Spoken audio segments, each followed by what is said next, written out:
me right now is former White House Press Secretary and America First Action Senior Advisor, Sean Spicer. Hey, good to see you, Sean. Good to see you. Welcome it's back. Kind of crazy that It's kind of crazy that I sort of agree with the guy. I mean, you're right. He got it right in 2016. He's talking about how the base is solidified and, in my opinion, grown. And he's already predicting a 2020 win.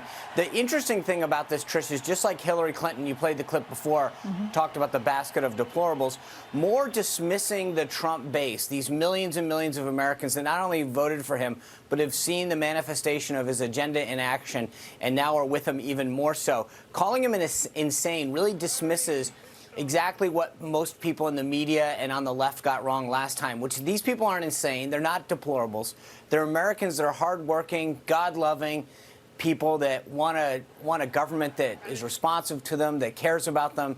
And by him continuing to dismiss them, continues to miss what's going on in this country. Yeah, because that's what the entire far left, part of the party, right, is doing. And that's where they went so wrong. And actually, Sean, they're continuing to go wrong because they don't quite grasp, I don't think, what everyday Americans are up against. And we got a lot of people on top and a lot of people on the bottom. But if you're the guy or gal in the middle, right, like trying to do everything right, trying to pay your bills on time, not taking any government handouts, trying to send your kids to college, but they can't get a scholarship because all the people on the bottom are getting it for their kids and the people on the top can afford it. I mean, those are the people that have said, enough, right? And they went out and they went out, no matter the weather, no matter the rain in Orlando, Florida. And I expect that it's that kind of enthusiasm and passion that gets people out to the polls come November as well.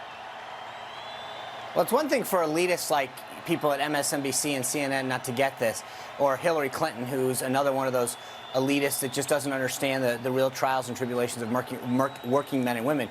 But Michael Moore has been somebody who's been profiling and looking at the people in Detroit, Michigan, the people that gave President Trump the first carry of Michigan for a Republican since 1988. So for him to dismiss it is actually kind of ironic in the sense that he has really tried to understand the struggles of working men and women, particularly those in Detroit and Michigan. So it is funny to see someone like him who claims to have spent so much time carrying the water and exploring the concerns of working men and women be so dismissive of a candidate that finally is championing the concerns and issues of men and women in places like Detroit, where he so prominently thinks he is a champion of. Yeah, no, but it's symptomatic of a lot of what we've seen from the left. Hey, quickly, just since I have you here, and we've got this developing story as we watch Iran tonight, and the sun's about to come up there in Tehran, and there's some concern that the U.S. might consider a counterattack. Of course, they shot down our drone that we say was in international waters. What's your sense of what the administration might be thinking about all of this right now? It's a great question. I've watched a lot of the response today between Lindsey Graham, Kevin McCarthy's statement that he put out, and some of the comments that the president made when he was meeting with Prime Minister Trudeau. I think they're trying to figure this out because you can't let something like this go unanswered. You cannot shoot down a U.S. asset in international waters and think that the U.S. is going to allow it to happen, especially after Iran did this to the Japanese tankers last week.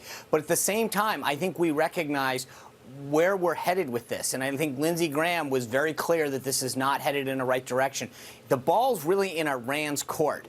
I have said this before, Trish, over and over again. I would never test this president's resolve when it comes to his desire and ability to act in America's best interest. So Iran is definitely put on notice. And if I were them, I would figure out a way to walk this back, apologize, talk about, a rogue general, as some have suggested.